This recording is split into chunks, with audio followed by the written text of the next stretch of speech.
Newcastle, of course, at half-time, and Shay, 2 minutes into the second half was a big moment because Sir Maximum did it once. Should he have done it twice? Yeah, I think so. I think it's an unbelievable chance. You say the start of the second half, Steve, what a great time to get it as well. It would have been perfect. This is obviously the first goal. Talked about Varane at half-time, should have cleared his lines, and then Maguire pointing, should have put him outside. But it's a great bit of skill by St Maximum. Fantastic goal, and they're off and running. Varane looked rusty, didn't he? You know, obviously, he started, he hasn't played for a long time. You can do that in La Liga. You can't do that in the Premier League against anyone. Not only a team who's won once all season. And once you give the ball to St Maximin, he's capable. You know, he took it right to the heart of them. Maguire cannot let him in on his right foot. He does it, he opens up the goal and he toe pokes it into the corner. He gives them a great start and something to hold on to. Then you're fighting against it because the crowd are up as a United. And then, like you say, the chance straight after half-time. What a chance this is. Yeah. 2-0 is almost impossible to come back from. So, should he have done it again? He should have. I mean, the goal he scored was much harder than this chance. I mean, Kraft is brilliant on the sideline. He managed to wriggle out his 2 or 3 tackles and a brilliant ball. It's just, I don't know if he's seen it late after when it's gone past Varane, but if you see it in the replay, I think he should score, if I'm being honest. You know, sometimes I criticise him. Max, he's done brilliant for the first goal. I think he should knock that away. 2-0 up then, Steve, is a long way back, I think, for United, because the way they played tonight. They had a lot of chances, Newcastle, and this is what Eddie Howe's brought. People say, what's the difference maybe in Steve Bruce and Eddie Howe now as the manager? I think he's definitely more offensive, more in the front foot, and I think they're creating more chances. Yeah. Kept whistling past the post, and De Gea, for me, was the man of the match at Manchester United, you know. These are saves you expect him to make, but he's got to be there to be able to do it. He made some fantastic saves, certainly from the Almiron one a bit later on over his right hand. Kept him in the game. Prior to the equaliser, United had a couple of opportunities. They at least asked Newcastle a question. Yeah, Cavani made a difference, and Sancho, Sancho gave him a little bit of a spark. I thought Rashford was poor all evening, but, he is capable. But it's just, they're not getting shot, they're not getting the ball in the right places at the right time. Speculative effort there. You'd expect the Bradley to save that one. It was almost a dipper. You see it dip there at the last minute, but he was always going to save that. But they kept pushing. They kept pushing, but the midfielder just not got enough guile to see the passes. I want Bruno Fernandes on the ball in these areas. He had to come back as the quarterback to try and supply the guys further ahead. That one was a scuff from Cavani. You'd expect him to make good contact. It was similar to the one he scores from when it gets ricocheted back to him. But he made a difference, Cavani. I think he's got know-how. He knows when to move. He knows how to occupy players to free up space for his teammates. So he gave him a little bit of nous, and I thought he played well when he come on, and he's going to get better. I think you need to keep him in the side along with Ronaldo. And Fernandes deeper had a hand in the equaliser as well, didn't he? It'd be interesting to see Ragnick's comments after the game, because he did change his half-time. As you say, Bruno went a bit deeper.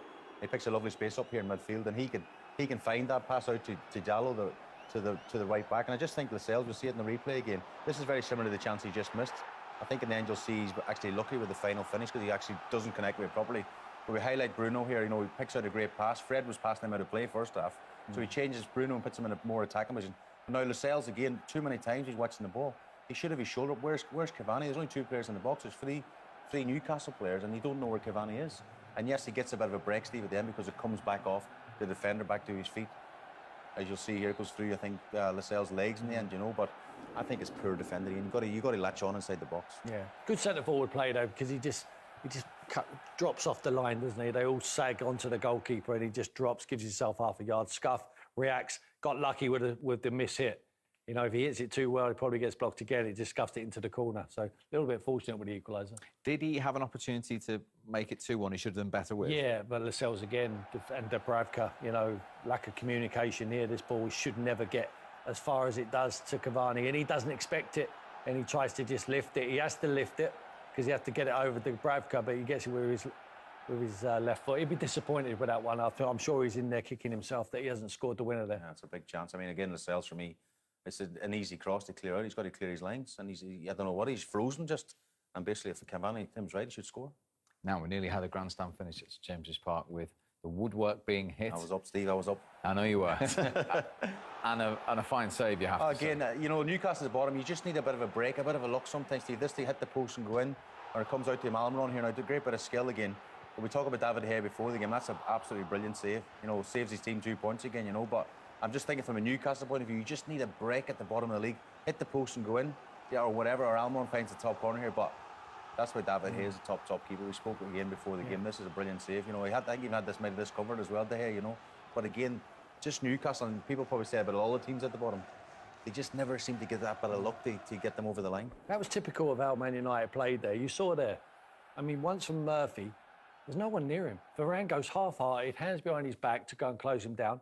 Never gets his head down. He's allowed to bend the ball round him, comes off the post, goes to Almiron, 18 yards out from goal. No one's breaking their neck to go and put a block on. He's allowed to get it onto his favoured left foot and try and bend the one in the top corner. And again, De Gea saves the day.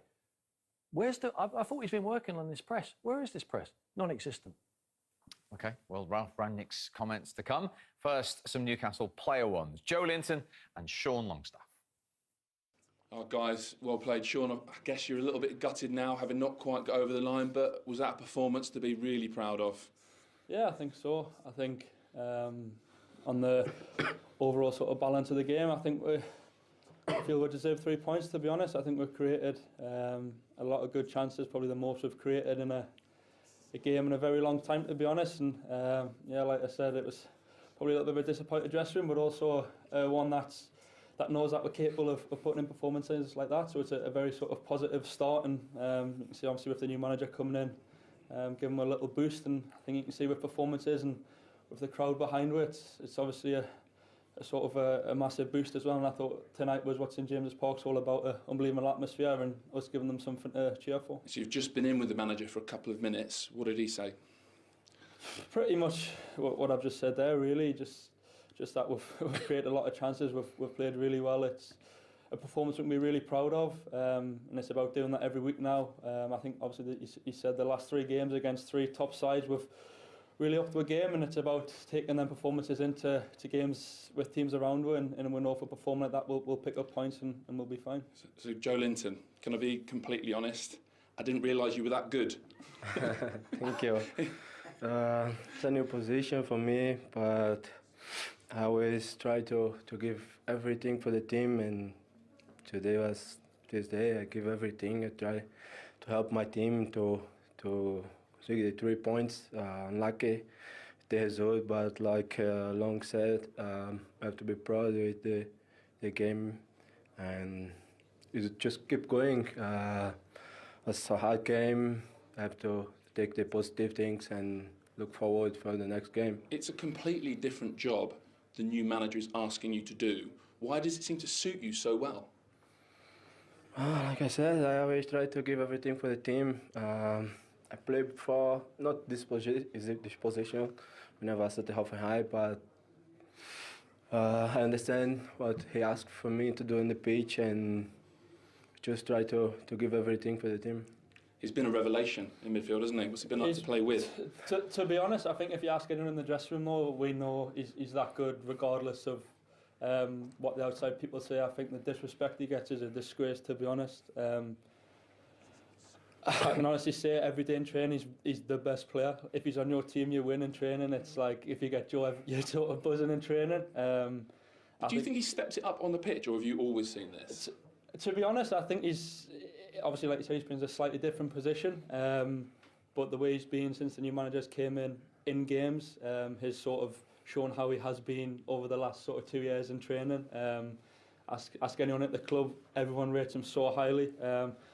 I'm so happy for him, to be honest. Like I said, some of the noise from outside I think's really disrespectful. If you actually watch us enough and sort of know what you're watching, you realise how good he is, to be honest. Like I said, I'm just so happy for him, and like I said, when I'm playing next to him, it makes it so much easier. So it's now I'm so happy for him. I'm so happy. And you Longstaff boys, yeah. Well, go on, respond. They're nice words, aren't they? No, it's true though. It's true. Was that your best game in a Newcastle shirt, would you say? Don't know. You can say. So, like I said, I always try to give everything. Some days things don't happen. You try, but don't happen today. But I tried to work and hope to continue. Do good work and work hard for the team, and hope we can win the next game and go from this situation.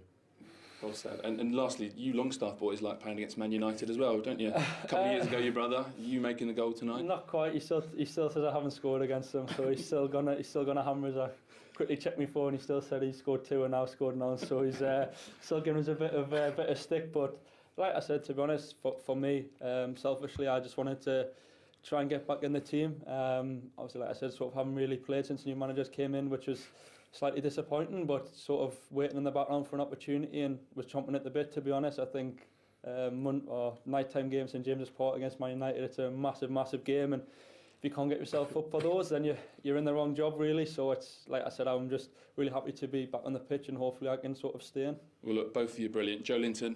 Well, they are smiling, and they haven't had too much to smile about this season. No, we're very disappointed because I thought we deserved to win. I thought the lads executed the game plan brilliantly tonight. I thought we had to be very good in midfield defensively. We had to have our lines tight between midfield and defence. And I thought, again, a lot of questions about us defensively in recent weeks, but tonight I thought we were very good. I didn't think we deserved to concede.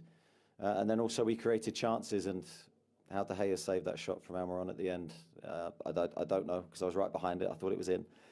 We've also hit the post, but we've had great chances. But hopefully we've seen the beginning of a new team and how we want to play, and really pleased with the players today. There you go, Shay. Yeah, it is positive, as I said before. I think is you see the difference, with maybe the Steve Bruce team that maybe were a bit more defensive and created less chances. So I think there'll be lots of positive. They'll look back at the game tomorrow. They'll come in for a warm down, and I'm sure Eddie will have his staff down, look through it themselves, and then show the players all the positives. Because there's a lot of chances, first half and second half, against, obviously, Man United. We talk about one of the biggest clubs in the world. So they have to get belief and a positivity from that result, albeit would be more had they got 3 points. But I think there will be optimism leading into the Everton game, but they have to back it up now. They have to go on some sort of run to have any chance to get out of this trouble. And they've got to run of fixtures where, on paper, that is possible. Yeah, I mean, December's been horrific, let's be honest. Obviously, Leicester, they lost. Man City, Liverpool, and again, tonight, Man United. It's a tough game, a tough December. They're the ones coming up. Sure. Yeah, they're games you look at now, and again, the reinforcements have to be key, and they need to come in straight away. If I was in recruitment at Newcastle, the 1st of January, I'd have to have 5 or 6 players lined up. Whatever it's going to cost, whatever it's going to take. If these owners are real about what they want this club to do and where they want to bring the club, they're talking about winning the league at Newcastle. So if they've got that in mind, they can't be going down to the Championship for a season. They can't. They have to give Eddie all the finances he needs and more to get players there in January. Yeah. The positivity is still there, isn't it? I mean, for reaction, I mean, no one would. As everyone forgot, they got beat 3 off Liverpool, 4 off Man City. We know they're difficult games. 4 off Leicester. I mean, they've not exactly been pulling up trees, have they? Yeah, it's a decent result against a very poor Man United side and something to build on. Yeah, I can't say much more than that. I mean, it looks bleak from a Newcastle point of view. I just felt tonight they had enough chances to win the game, but you just hope. I mean, like all Newcastle fans tonight, they'll still be hoping that they can pull off a miracle. OK, let's get a Manchester United point of view quickly with Ralph Rangnick. Well, Ralph, you fought back for a point, but was it a performance that you didn't particularly like? No, I didn't like it at all. As I said, we were trying to get better in controlling games. Today we didn't control the game, apart from very few moments at all. It's all about energy, about physicality, and who wins the second balls. What about the transitional moments? And in all those areas, we were not at our best today. In the end, we got a point. That's the good thing, but the performance overall needs to get better. So all those areas you've just listed, how do you get them better? I mean, against Palace we were better, but that was a different game. We played at home. Now we had two away games against Norwich and here at Newcastle. And it's about, as I said, it's about physicality, it's about energy. You have to be ready and able to win those direct duels. And this was not that often the case. And even when we were in possession of the ball, we had too many giveaways, including the goal that we conceded. And if you're after 7 minutes, one goal down here at St James's Park, it doesn't make things easier. Played 17 in 7th. 12 months ago, after 17 games, they were top of the league. Energy and physicality, Ralph Rangnick says. Yeah, none of that. None of that. No quality either. No game plan there today. They was okay first half against Palace, and then they beat Norwich, and they were very lucky to do that. A team who are going to be in the Championship next year, and then they've drawn with Newcastle tonight, another team who I predict to be in the Championship next year. So, no, hard work ahead of him. Where does, to answer his question, how does he get It's got to work on the that in training a field, short but you have space to of try time. and find your best players with the ball in the correct areas. You know, you need some players in the midfield area who are going to control the game. You've got McTominay, you've got Fred, who give the ball away more than they want it back. You know, you need someone who can control the game in there, whether it's Van der Beek or, unfortunately, it's Bruno Fernandes, where you need him higher up the field. You need to start feeding Rashford and Greenwood and Cavani, give them the ball in the correct areas. At the moment, I just see no pattern to them. United for you? Yeah, there's a lot of work ahead of them. Obviously, we talked before the game, but they need to get back in the Champions League, obviously, with the money they've spent and what have you. But on tonight's performance, they're a million miles off it. They're nowhere near it. You know, Ronaldo was non-existent, Rashford, Greenwood, all these attacking players, and we spoke why they were non-existent, because they weren't getting the supply. Jay, Tim, thank you very much indeed. A point apiece then, and shoots of positivity for Newcastle. We'll see you soon. Right, keep each other safe at the stadiums. Former Arsenal strikers urges Premier League fans to help the battle against COVID-19. Ian Wright has urged Premier League's fans to play their parts in the fights against COVID-19 by following the protocols that are in place at Premier League stadiums over the festive periods. The former Arsenal striker has recorded a video message to fans playing to attend a Premier League match of the protocols in place in order to gain entry into a grounds. Plan B, Monsieur Main. There are a few more things we all have to do to keep each other safe at PL matches. Pre-register in your COVID city in your club's website, download your NH COVID pass, take a mask with you, don't attend if you are showing any COVID symptoms. It's a good to see stands fall against, and we all want to remain that way with Plan B measures now in place. Say right, we need to keep doing everything we can to keep each other safe at football matches. If you are going to a Premier League matches, there's some simple important thing you must do. Be pre-register your COVID situation with your clubs in advance. This is easy to do via your club's website. Be ready to show your NH COVID pass. Download this on your phone in advance to show you are fully vaccinated or have tested negative in the last 48 hours. Make sure you are ready to show this at stadium checks. Take a face covering with you and wear it when you are inside, and if you are traveling to and from game by public transport. Be considerate and think for other people, and really importantly, please don't leave home if you are showing any COVID symptoms. By doing these simple things, it will help you keep you and your fans safe, so we can all enjoy Premier League actions.